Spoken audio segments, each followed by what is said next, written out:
Hello everyone, this is me Simran Singh and today we have with us the very talented Karan Wahi. He is also veteran बोल सकते हैं खतरों के खिलाड़ी क्योंकि वापस से जा रहे हैं शो में नई सीजन डर का नया दौर पाजी thank you so much for joining thank you so much Simran भाजी थैंक यू सो मच बहुत थैंक यू एंड हाँ मतलब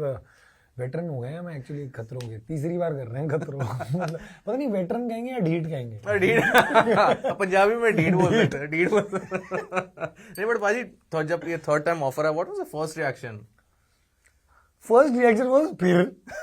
मतलब अरे मतलब तुम्हें चैन नहीं पड़ रहा बट क्या हड्डियां तोड़वा के मानोगे हाँ मतलब ऐसे क्या क्या चाहते हैं वो मतलब कि and like the thought was कि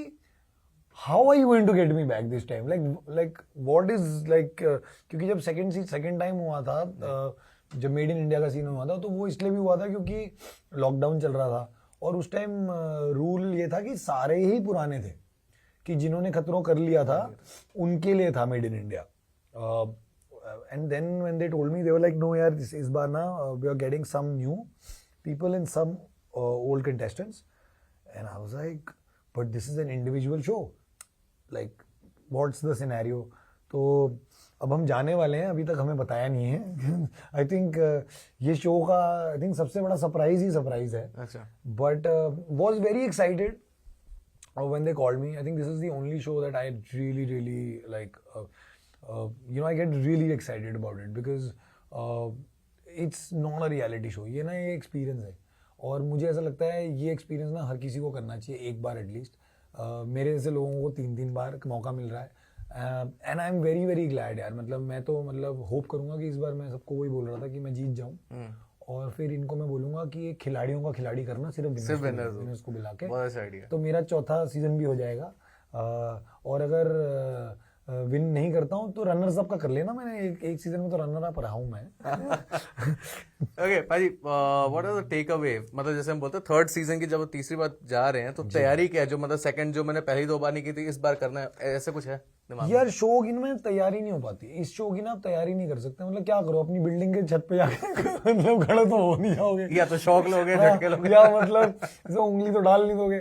तो आई थिंक इस शो का ना मजा ही ये है कि आप ना एक तो आप you can't prep for this show मतलब मेंटली आप प्रेप कर सकते हो अपने आप को कि आप होप कर सकते हो कि कई चीजें ऐसी जो मैंने शायद पिछली बारी अधूरी छोड़ दी थी वो मैं पूरा करूं बट क्या होता है जब आप उस स्पेस में होते हो ना एक तो पहला सीजन जो मैंने किया था वो स्पेन में था फिर इंडिया में किया था अब केप टाउन में तो तीनों जगहों के ना स्टंट्स अलग होंगे क्योंकि they are very specific to that country जहाँ पे आप या दैट सिटी जहाँ पे अवेलेबिलिटी क्या होती है मैंने कई स्टंट्स देखे पिछले साल के जो केप टाउन में हुए और बहुत सारे 80% स्टंट्स हैं जो मेरे सीजन में हुए ही नहीं है तो आई थिंक सिर्फ वही है कि मेंटली आप अपने आप को कितना स्ट्रांग रख सकते हो उस वक्त पर उस जगह में बाकी तो मैं कितना भी बोल लूँ कि मैं जी थोड़ा अब ना I become like a different man I think आप मुझे 100 फुट पे लेके जाके जब आप कहोगे कि भैया चलो पैदल चलो तो आई थिंक वो क्या फील होगा वो आई थिंक उसी टाइम फीलिंग होती है but yes I hope I am I don't get as scared as or I'm not as I hope I am not as rigid in certain things as I was जो मैं पहले साल जब मैं गया था मेरे से नहीं होगा ये मैं नहीं कर पाऊंगा तो आई थिंक उसके लिए आई थिंक रोहित सर हैं पहले वो प्यार से समझाएंगे आप प्यार से नहीं मानोगे तो थोड़ा दूसरा प्यार से समझाएंगे बट करेक्ट करवाएंगे जरूर आपसे and I think I am just glad that again Rithvik is there तो एक बहुत बड़ा मॉरल सपोर्ट होता है मतलब वो एक फैमिली सेटअप ही हो गया है अब कि अब मतलब आई थिंक वो हम 1 के साथ 1 फ्री वाले हैं by one get one free वाला फंडा हो गया हमारा कि राहु बन के बैठे हैं हम एक दूसरे की कुंडली पर तो जो शो वो करेगा वो शो मैं करूंगा and vice versa and I think वो एक हेल्प होती है फिर काफ़ी ऐसे लोग हैं इस सीजन में जिनको मैं जानता हूँ पर्सनली शायद काम नहीं किया हमने साथ में बट मेरे दोस्त हैं काफ़ी ऐसे लोग हैं जिनको मैं नहीं जानता हूँ जिनसे पहली बार मैं मिलूंगा या पहली बार इनके साथ काम करूंगा तो आई थिंक वो एक फ़ायदा होता है कि आप you make in real terms ना this is a show where you जो हम बोलते हैं ना कि फैमिली बन जाती है ये वो एक्चुअली शो है जहाँ पे ना when you come out of the show ना you realise how close net people actually get. Okay पाजी, so in a day and age of social media, अब हम इन्फ्लुएंसर्स की बात करते हैं, तो एक्टर्स जो है हमारे, उनके लिए क्या चैलेंजेस आ चुके हैं अभी? क्योंकि अभी सोशल मीडिया स्टार भी एक चीज हो गई है, इन्फ्लुएंसर भी एक चीज हो गई है. यार वो अपने राइट में फेमस हैं, हम अपने राइट में फेमस हैं. हाँ, I think challenges as an actor is that now I have to be a big actor, a better actor, and I also have to have like I have to be good at my social media because जैसे खतरों ही है, खतरों की एक बहुत बड़ी fan base है जो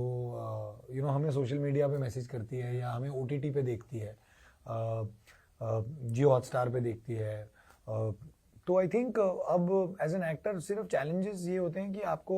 you don't have to just be you don't have to stick to one medium, you have to also know how to crack the other mediums. But मैं पर्सनली अपने मतलब मैं दुनिया के लिए मैं नहीं बोलना चाहूँगा, बट मैं अपने लिए बोलना चाहूँगा कि at the end of the day मैं पहले एक एक्टर हूँ, एंकर हूँ,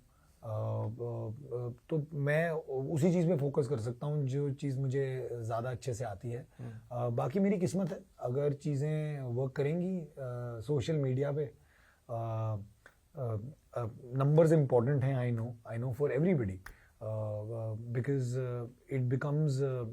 today we know that a lot of people are getting work according to that. But यार अगर हम अच्छे हैं और हम सच्चे हैं अपने काम से तो हमें हमेशा काम मिलेगा, मुझे ऐसा लगता है. राइट. भाई समय की कमी वहाँ से इशारे बहुत बार आ चुकी है. सो खतरों के खिलाड़ी है, इज देयर एनी शो या movie that we can see you? Because आप थोड़ा कम दिखते हो यार. मैं ना थोड़ा यार कम इसलिए दिखता हूँ क्योंकि मैं थोड़ा सा आई think I become a very private person over the years, because I also feel जैसे आपने कहा सोशल मीडिया का ज़माना है, इतना ज़्यादा वी आर आउट देयर ना for all our people, and I think our people want to see more of us, and but eventually at the end of the day I'm a human being. I have that same feeling that every human being goes through. तो मैं थोड़ा सा private हूँ, but जब मैं काम करता हूँ तो मैं आई एम आउट देयर. मैं अपने हर काम के लिए, अब आप मतलब आपकी ऑडियंस मुझे देखेगी, अब देखना मैं कितना, जो लोग बोलते हैं ना पोस्ट नहीं डालते हो, अभी तुम देखना मैं कितने पोस्ट डालूंगा अगर ये मुझे डालने देंगे. मतलब शो रिलेटेड पोस्ट डालूंगा, स्टंट रिलेटेड पोस्ट नहीं डालूंगा. और बट काम काफ़ी कर रहा हूँ. This year has been very very very kind. काफ़ी काम शूट कर चुका हूँ, काफ़ी शूट कर रहा हूँ. एक्चुअली आपको I think in a week 10 days बता पाऊँगा कि और क्या काम आने वाला है, क्योंकि मुझे आज ही एक्चुअली सुबह मैसेज आया है कि वन टीम इज़ प्लानिंग कि कब उस बारे में बात कर सकते हैं. तो I think 2026 has been a very very kind year, it's been a very very blessed year, and on top of that I get to do Khatron ke खिलाड़ी वंस अगेन. तो हाँ मतलब बहुत देखोगे तुम मुझे, बहुत देखोगे, एंड मैं उतना ही दिखा पाता हूँ जितना मैं आई थिंक दिखाना चाहता हूँ. मुझे ना ऐसा वही होता है. I will not show you और you will not never get a मौका to come get ready with me. Sorry, I don't want to get ready alone. चलो भाजी, looking forward to the show, looking forward to all the projects. Thank you and चढ़ती क्लास रो. Thank you so much. Thank you भाईजान.